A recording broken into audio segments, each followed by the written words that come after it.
കിണറിടിഞ്ഞ് വീണുണ്ടായ അപകടത്തിൽപ്പെട്ട സോണിയുടെ വിയോഗം താങ്ങാനാവാതെ നിൽക്കുകയാണ് തിരുവനന്തപുരം ആറ്റിങ്ങലിലെ ഒരു ഗ്രാമം. പൊതുകാര്യങ്ങളൊക്കെ വളരെ സജീവമായി ഇടപെട്ടിരുന്ന എല്ലാവർക്കും മാതൃകയായിരുന്ന ഒരു ചെറുപ്പക്കാരനെയാണ് ഈ ദുരന്തം കവർന്നെടുത്തത്. വല്ലാത്ത വിഷമത്തിലാണ് നാട്ടുകാർ.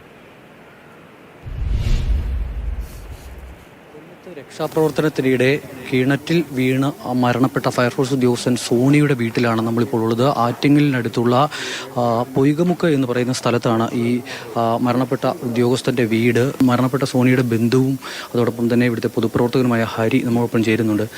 എത്ര കാലമായി സോണി സർവീസിലൊക്കെ കയറി? ഏകദേശം 10 വർഷമായി. 2016 ഞാൻ ജനപ്രതിനിധിയായിരിക്കുന്ന സമയത്ത് എൻ്റെ വാർഡിലാണ് താമസിച്ചുകൊണ്ടിരുന്നത്. പൊതുവെ നല്ലൊരു സോഷ്യൽ വർക്കറും കൂടെയാണ്.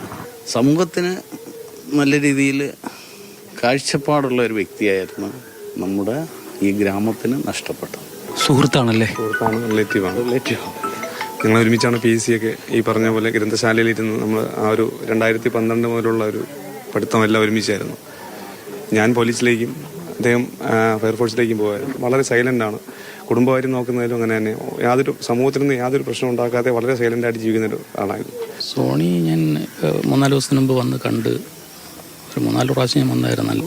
വോട്ടർ പട്ടികയിൽ പേരില്ലാത്ത കാരണം ഇപ്പോൾ കൂട്ടിച്ചേർത്ത ഭാഗമാണ്, എൻ്റെ വാർഡിലേക്ക് കൂട്ടിച്ചേർത്ത ഭാഗമാണ്. അപ്പോൾ വോട്ടർ പട്ടികയിൽ പേരില്ലാത്ത കാരണം പറഞ്ഞ് അതിപ്പോൾ ലിസ്റ്റിൽ ആയിട്ടുണ്ട്. നാട്ടുകാർക്ക് എല്ലാവർക്കും മാതൃകയായിരുന്ന പൊതുപ്രവർത്തന രംഗത്ത് സജീവമായി ഇടപെട്ടിരുന്ന ആളുകളുടെ, യുവാക്കളുടെ, യുവതികളുടെ എല്ലാം പ്രശ്നങ്ങൾ ഇടപെട്ടിരുന്ന, അവരുടെ വിദ്യാഭ്യാസ കാര്യങ്ങളിൽ ഇടപെട്ടിരുന്ന ഒരു ചെറുപ്പക്കാരനെയാണ് ഈ നാടിന് നഷ്ടമാകുന്നത്. അതിൻ്റെ സങ്കടം എല്ലാവരിലും പ്രകടവുമാണ്.